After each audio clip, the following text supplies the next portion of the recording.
my partner had a car emergency and she's not here. So some of the statistics might, if you have questions about them, she had them and they're ready, and if you have any questions, we can get them to you by email. But other than that, we shall go. Okay, Modumath, why we did it. There has been and continues to be an increase in the number of students that test into remedial math. Since 2008, over 50% of the students test into remedial math. So beyond the person-to-person tutoring and the time squared, we wanted to be able to add additional support for them. In hopes of increasing their success so they can move through the system a little bit quicker. We already had the Learning Center already had a license for Modumath. We added to it so that more students could be on it at the same time. And as a bonus for adding to it, Modumath also gave us access to their new online version, which is available 24/7. The one disadvantage of that is the online version is not trackable other than the amount of time that is used. We don't know who's using it, when, and for how long. When they come into the Learning Center, it is more of a prescriptive nature. They take like an assessment and it will only give them the exercises that are pertinent to their weaknesses so they can strengthen them, and we can also track who's using it. However, students tend to love and like the online version much better. Which I will give you, what we did, give you a little demonstration about it. When students came in to sign up for tutoring, we automatically, oh, you are here. Sorry. Okay. We automatically signed them up for Modumath, and we gave them access to the online as well. We also went to some classes and gave out, which I will hand out, hand them out. This is what we gave out so that they could access the 24/7 version of it. And so the number that we started with in 2011, the target population was 458 students, okay, out of our total enrollment of 1,653. Okay. 205 of those students were ISP 091 and 253 were Math 098. And out of that, we had an average of about 40 to 50 students that signed up for math. But there were more than that that had access to this because of us visiting classes and giving out this information. We visited about 5 to 6 classrooms, so there were actually almost the whole population had access to this or was given information about it. The online portion we have it until the end of August, okay? After that, we have to start paying for it. And let me show you what they get to see when they go into it.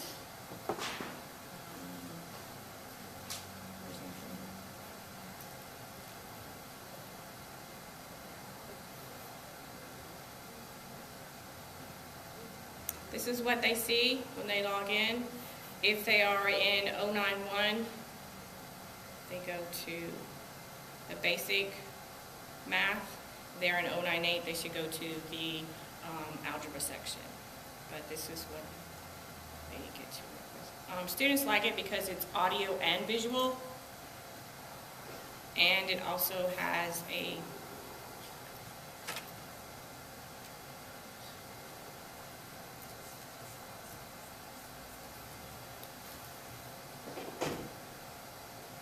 username SUNY. Okay, I did it backwards. Thank you. You're welcome. It's all good. I knew it went somewhere like that.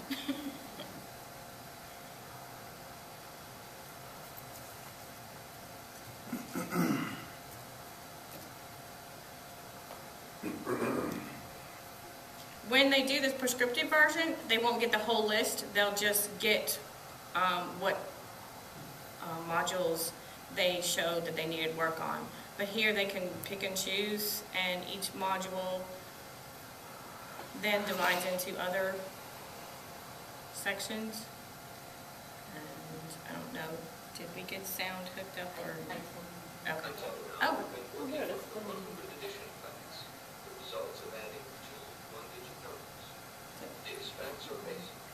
Okay. So, and they have the option to skip the video, and they can just go right into the questions. There's also a printable study guide that they can print out. Okay. The printable study guide is the only thing that is not accessible here on campus, but we do have the discs and the book that we can print out the exercises for them if they want. Any questions? We are continuing to enroll students in it, and like I said, they really like this version better because they can access it from any place that has a computer rather than coming into the Learning Center. But the hope was to get people to come in and use the Learning Center.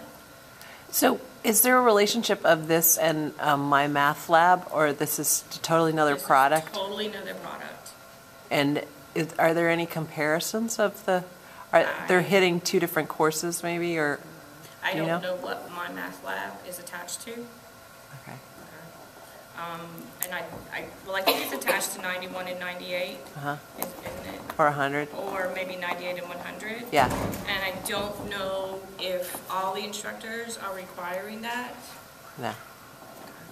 But I think that's an additional supplemental exercises similar to this. Are all the instructors requiring this? No, no one requires it, Okay. but the classes that I have visited, and there are several math instructors that do support it and like it and think it's a valuable tool. Yes. So, just as a point of clarity, ModuMath is a tutoring system that is offered by the Learning Center in Student Services, whereas My Math Lab is a device that's attached to a textbook by a textbook company. It's attached to a textbook, yes. So this would be the program that the Learning Center would facilitate learning with students for, whereas My Math Lab would be something that a professor that's teaching out of a textbook who happens to use My Math Lab could then direct their students to use. Yes. You are correct. Thank you. Yes. Are you going to continue to use this in conjunction with the other online math tutoring resources that you have? This will end unless we get funding to purchase it. The online portion will go away at the end of August unless we get funding to pay for it. Other than that, we'll have the in-house version. We will still have the in-house version. So to answer your question, this goes away, and there won't be this. This won't be here. We still have But we will still have NetTutor, and we will still have the Star New York. Yes. Yes. And Do you want it? Do you want to use this? I think it's a good tool. They seem to like it better. It seems to be helpful for the ones that, people that have used it have called me back and said I couldn't have got through this course without it. I'm very grateful that you have this. The complaint that I get about the one that's in-house is, and I need to talk to the people about this, it won't go full screen. So there's some background. No, I think it's a ModuMath issue. I don't think it's anything that Karen can take care of. So no, I think it's something to do with that. So, but like I said, the in-house version, we can track who's using it and how much and what exercises they're working on. This they send me like a usage periodically, but I don't know who or how much or what exercises or anything. Yes, Steve? Okay, you just said with this, you don't have that data. Correct. I'd be interested in really doing some studies on the effectiveness of these types of things, looking at maybe trying to do even controlled studies with populations of students to see, if we spend money on something, is it really effective? Right. Is it not effective? Right. Well, that's why we had. Total Yeah, well, that's why we had hoped that more students would use the in-house rather than this, but they like this much better. Do they get to it through the portal? This, Yeah. no. The handout that I gave you, that's how they get it. That's how they get to it. They have to go to the website. Yes. But if you had put this link in the portal, there might have been the possibility that we could track who's clicking on it through that. I don't think, I don't know, but I'm not even sure Yeah. it's possible, but if we do I get it. thought we had, and I thought we had talked about that, and it wasn't possible for some reason. I Sure, if we could put a be. link in there, we could certainly track the number of clicks that go to the site. That's what I'm At least saying. get a I tally of how many suspect people are that that's accessing it. possible. I don't know if it's worth it at this point in the game, but if you do get additional funds, I would be happy to explore it with you, finding a way to make it trackable within our system. Like I said, we kept, the rosters of the classes that we visited and the number of people that we gave it out to, but that's, as far as who actually followed through and used it, all I can say is, the number, I've had like 10 or 12 people call me and thank me, and that, and that's the only way that I know. Yes? How much is it? Good thing you're sitting down. 6,000. That's an annual subscription? Yes. Yes. And it could go up. When a student logs in, if we do purchase this application, the student logs in, does it log that student's progress? Does it have a series of assessments that the student performs at the end? No. The in-house version, like I said, that's the one we can track the time and what exercises they're doing. And there is like a pre and post assessment, but this does not. This just allows them to go through and pick and choose which exercises they want to work on. I think they liked the autonomy of being able to pick and choose and being able to print out the study guide if they want to. Any other questions? Okay. Like I said, we have continued to do it this semester as well. And like I said, still getting good reports. Perhaps a survey of the various math classes to find out post. Well, I know that some of the instructors from the math that use My Math Lab, they make it like an assignment. So my only thing was maybe if they attach some sort of, it seems like, we can offer all these tools that we want unless there's some grade attached to it or something, they don't seem to utilize it. So, even if it's nominal, a lot of, like the Skills Tutor, of the reading people attach a grade to using Skills Tutor. So maybe that's a